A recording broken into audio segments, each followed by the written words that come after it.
खर्चा बहुत हुआ था भाई, यानी पूछो मत। ठीक है, 52 और यानी लगभग 1 लाख मान लो आपकी खर्चा।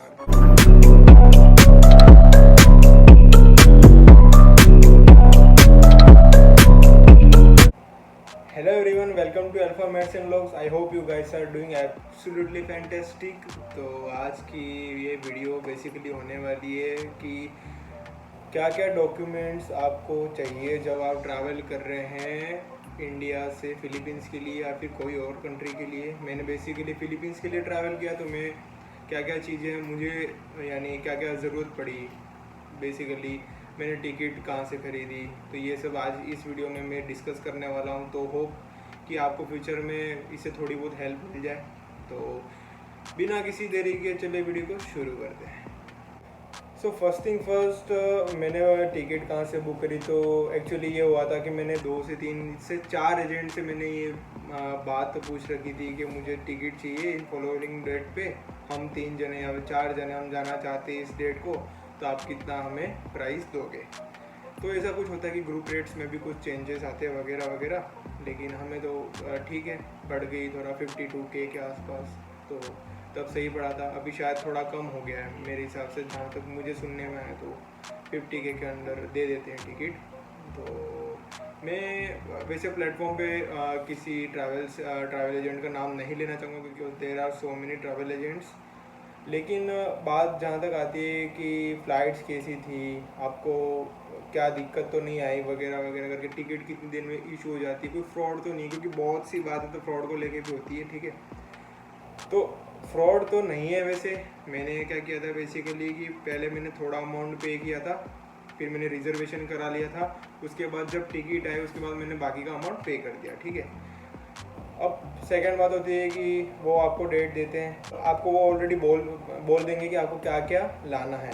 तो जब मुझे बोला था तो मुझे लेकर जाना था RT-PCR टेस्ट, वो भी 72 आवर्स प्रायर था, यानी 72 आवर्स के बीच में आप कभी भी आपका RT-PCR होना चाहिए था वैलिड, जो कि इंडियन एयरपोर्ट पे आप जहाँ से फ्लाई कर रहे हो, जहाँ से आपकी फ़्लाइट टेक ऑफ कर रही है, वहाँ से आपको वहाँ पे उस चीज़ के बारे में वहाँ से पूछा जाता है। ठीक है, दूसरी थिंग थी वैक्सीनेशन रिपोर्ट। आपके दोनों डोज कंप्लीट होने चाहिए थे, फुल्ली वैक्सीनेटेड होना चाहिए था। उसमें मैंने एक वीडियो इसके लिए अपलोड भी की थी कि आप कैसे इंटरनेशनल ट्रैवल सर्टिफिकेट के लिए अप्लाई कर सकते हैं। तो बेसिकली वही हमारा आगे जाके यहाँ पे काम आया।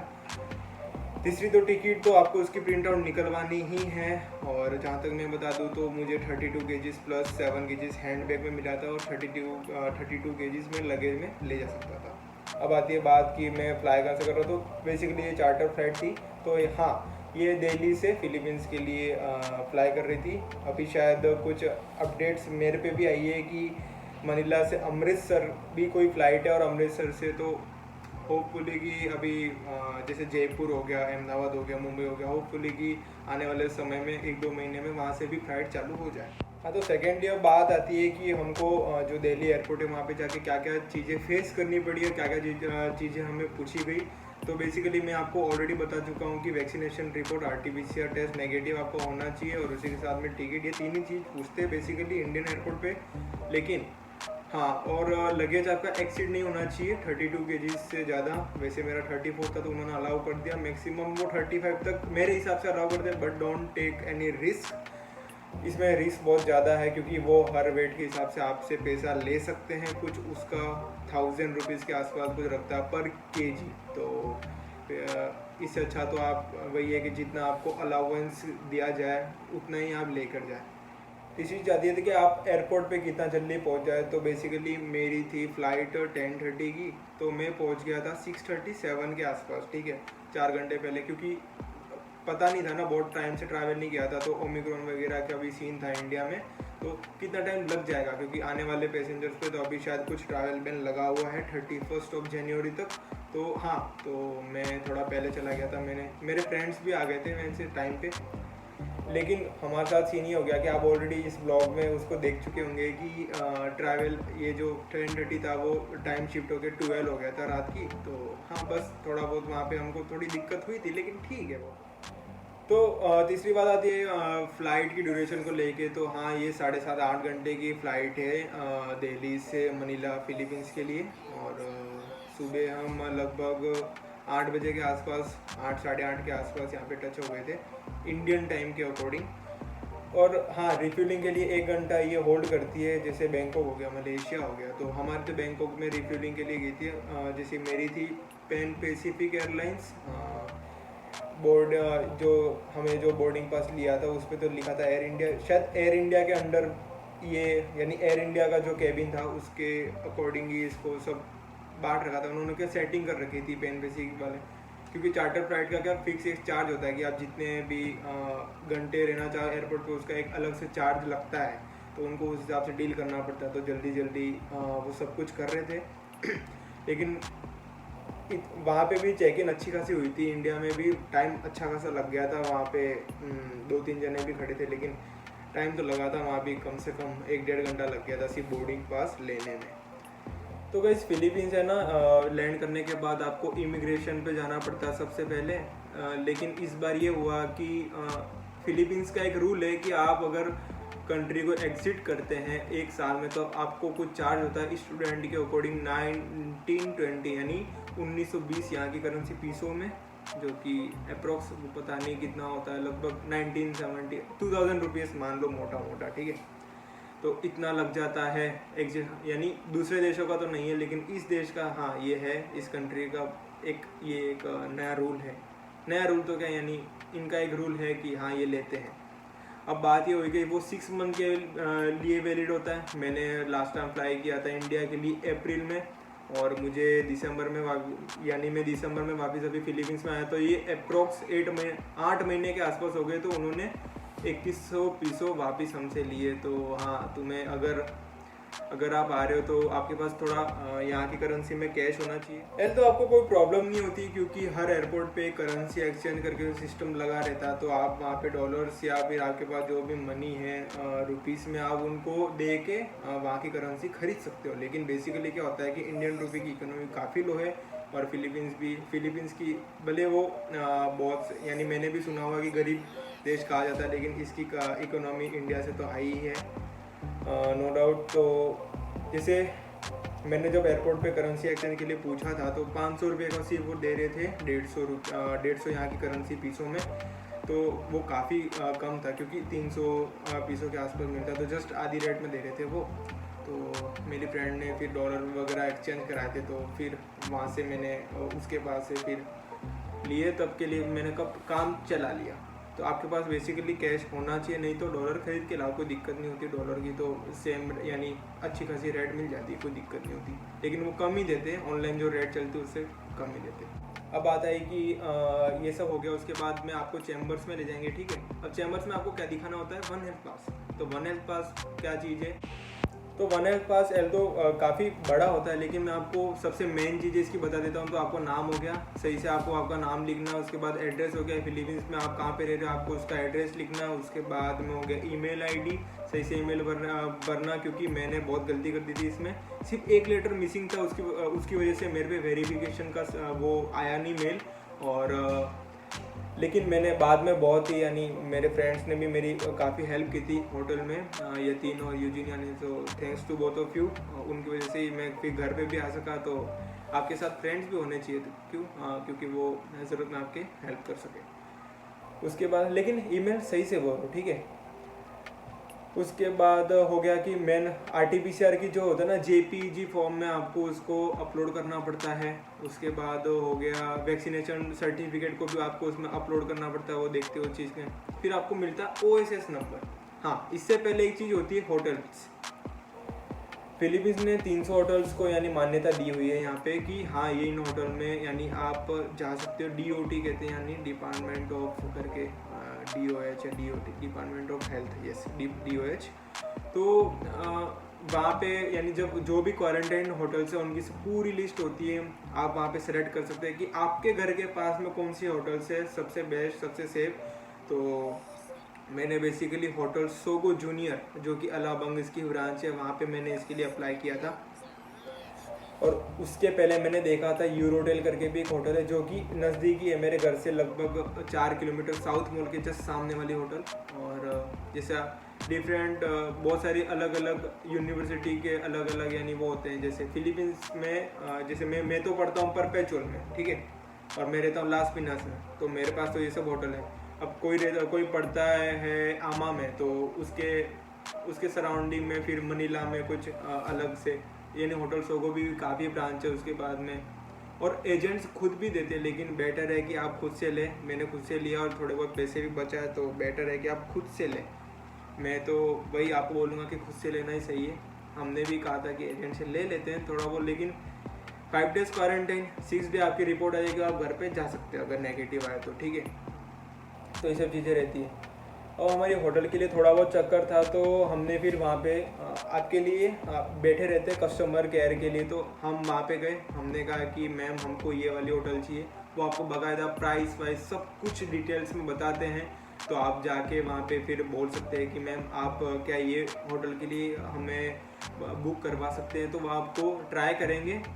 फिर वो शो करेगा, वो कॉल करेंगे वहाँ पे कि 2 जने हैं, 3 जने या फिर 1 लोग है का क्या वहाँ पे रूम खाली है। तो यूरोटेल में तो हमको रूम खाली नहीं मिला।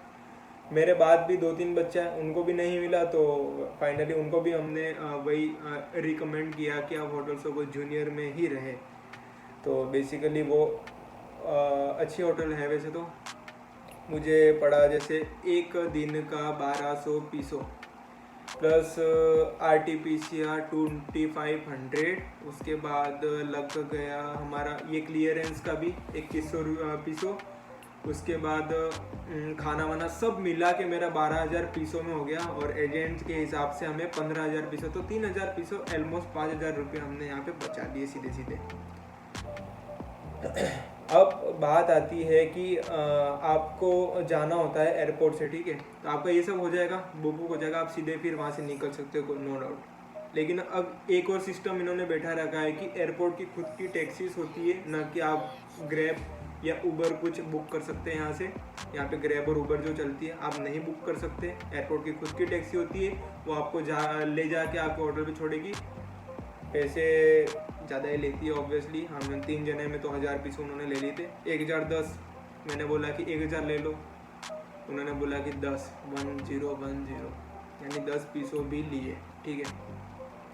अब क्या कर सकते हैं, तब तो थोड़ी मजबूरी सी थी तो जाना पड़ा। काफ़ी थक चुके थे भाई, यानी। हाँ, तो एक बात मैं आपको बताना भूल गया फ़्लाइट के बारे में कि हमारी फ़्लाइट कैसी थी। तो हाँ, ऑब्वियसली फ़्लाइट एवरेज थी, यानी उसको मैं ज़्यादा, यानी आउट ऑफ 10 में इसको 6.5 पॉइंट दूंगा, क्योंकि सीट कंफर्टेबल नहीं थी इतनी, लेग स्पेस ज़्यादा नहीं था। यानी सीट कंफर्टेबल थी, लेग स्पेस ज़्यादा नहीं था। विंडोज़ तो उसमें होती है, खिड़कियाँ थोड़ी होती है, तो विंडोज़ तो ऑब्वियसली यानी कांच होते हैं, कुल मिला के कांच होते हैं। और बस यही था। लेकिन उन्होंने पहले तो क्या कि काफ़ी पैसेंजर, यानी काफ़ी सारे जितने भी पैसेंजर बैठे थे उनको काफ़ी दिक्कत आई थी एयरकॉन को लेके, यानी जो AC चलाते हैं ना वो फ्लाइट्स में। अब कब से हमको बैठा रखा है 1 घंटे से, भाई इतनी गर्मी पूछो मत वहाँ पे, जबकि दिल्ली में पड़ती है ठंड। लेकिन आप एयरपोर्ट का, यानी जो प्लेन के अंदर का जो टेम्परेचर है वो एक अलग से मेंटेन होता है। तो ना उन्होंने चालू किया हम थोड़ी देर में कर रहे हैं, उन्होंने नहीं किया था। तो ये बात होती है, तो इसलिए मैंने इसको रेटिंग इतनी दी। उसके बाद आता है खाने की बात। तो हमें तो खाना, हम तो सो गए थे फ्लाइट में, तो मिला ही नहीं। पानी की बोतल रख के चली गई सामने। फिर मेरी तो बैंकॉक में फिर एक बार नींद खुली थी, जब रिफ्यूलिंग के लिए रुका था, तो मैंने सोचा अब क्या ही मांगे, ठीक है फिलीपींस जाके खा लेंगे। इतना थक गए थे तो हम वापस सो गए। तो ये बात बतानी रह गई थी, इसलिए मैंने स्पेशल मेंशन किया कि फ़्लाइट कैसी थी। तो अगर आप पूछोगे तो ये सब इसके बारे में ये डिस्क्रिप्शन है कि फ़्लाइट ऐसी थी। जो भी है सही है, जैसा अब ये बुरा नहीं लगना चाहिए जिसको, जो अगर एजेंट्स भी अगर देख रहे हो तो अगर बुरा लगे तो सॉरी, लेकिन फ़्लाइट अच्छी नहीं थी कुल मिला के, यानी एवरेज थी। मैंने आज तक मैं सिंगापुर में फ़्लाई कर चुका हूँ, एयर एशिया में फ़्लाई कर चुका हूँ, उसके बाद फिलीपींस एयरलाइंस में फ़्लाई कर चुका हूँ, जेट एयरवेज। ये चार उससे अच्छी थी, यानी ये, और सबसे अच्छी तो सिंगापुर एयरलाइंस। उसके बाद आती है बात होटल की। होटल का एम्बियंस काफ़ी अच्छा था। जैसे हम अंदर गए तो हमें अच्छे से ट्रीट किया गया। स्टाफ में 1-2 जने, वो तो ऐसा होता है ना, तालाब में 1-2 मछलियाँ गंदी होती है तो होटल का नाम बदनाम होता है। लेकिन ऐसी बात नहीं थी कि उन्होंने, यानी थोड़ा अजीब से बात कर रहे थे। वो सोच रहे होंगे कि बाहर से आए तो ठीक है ना, थोड़ा इंडियन के साथ ऐसा होता ही है, कहीं भी चले जाओ, क्योंकि अपनी क्या पॉपुलेशन वगैरह भी बहुत ज़्यादा है। तो इस चीज़ को हमें फेस करना पड़ा होटल में। यानी इतना कुछ ज़्यादा तो नहीं बोला था, लेकिन नाइट का जो स्टाफ था वो काफ़ी हम्बल था हमसे। हाँ, रूम की जो सर्विस थी वो काफ़ी बढ़िया थी, कभी भी यानी नोकझोंक नहीं हुई। जब भी कॉल किया तब वो विदिन 10 मिनट्स आपकी वो सर्विस रूम के अंदर प्रोवाइड कर दी जाती थी। तो आप पूछोगे कि आप क्वारंटाइन ऑर्डर से बाहर जा सकते हो, तो नहीं, आपको भी पता होना चाहिए। तो क्वारंटाइन का मेन सी ये होता है कि आपको एक रूम में बंद रहना है, तो आप नहीं जा सकते ना खाना लेने के लिए। आप ऑर्डर कर सकते हो, ऑनलाइन फूड से आप ऑर्डर कर सकते हो, आजकल सब कुछ ईजी है। तो फर्स्ट दिन तो हमने पिज़्ज़ा वीज़ा ऑर्डर किया था, उसके साथ में सेकेंड दिन से थोड़ा मेरा डिस्टर्ब हो गया मन भी, क्योंकि घर पे रिलेटिव की भी डेथ हो गई थी, तो काफ़ी यानी कि मन तो मैंने सोचा कि ये वीडियो तो यहाँ पे नहीं। उसके बाद एग्ज़ाम्स, भाई पूछो मुझे, परपेचुअल तो मतलब यानी क्या ही कहूँ मैं। एग्ज़ाम लेने यानी पढ़ाया नहीं, एग्ज़ाम पहले लेंगे। अगर आप कह दोगे ना मैम पहले इसका एग्ज़ाम ले लो, पढ़ाना बाद, हाँ एग्ज़ाम ले लो तुम पहले, तो ऐसा चलता रहता है परपेचुअल। ठीक है, चल लेंगे, लास्ट ईयर है, निकाल लेंगे अपने हिसाब से, ठीक है। क्लर्कशिप में देखो क्या होता है। इंटर्नशिप में आ तो गया हूँ, कोई अपडेट नहीं है अभी तक कि कब चालू होगा। मे बी मार्च कोई बोलता है, अप्रैल कोई बोलता है अगले साल। ठीक है, जब भी चालू होगा सही होगा। हाँ, मैं आपको ये बात बताना तो भूल गया कि आप जहाँ पे भी, जैसे एयरपोर्ट पे हमने तो वहाँ से बोला था कि हमें जो RT-PCR टेस्ट चाहिए फिलीपींस में, हमें जो करवाना है 5th डे यानी 6th डे, 5वें दिन, वो हमें करवाना है एयरपोर्ट की डायग्नोस्टिक लेबोरेटरी से ही। क्योंकि क्या होता है कि हम दूसरे से सेलेक्ट करते हो, चाहे वो अगर उन्होंने डिले कर दिया, वो बोले कि हमारे पास पेशेंट काफ़ी ज़्यादा है अभी हॉस्पिटल में, तो हम कल आएंगे, तो आपको फिर 1200 का एक दिन का और चूना लग सकता है। तो उसके लिए बेटर सेफ देन सॉरी। तो पहले से आप वहाँ एयरपोर्ट पे ये सब कंफर्मेशन कर ले कि हमारा कब आएगा। पेड लैब करके होता है, Philippines airport diagnostic laboratory, paid lab, और वहाँ से आए थे, 5वें दिन आए थे।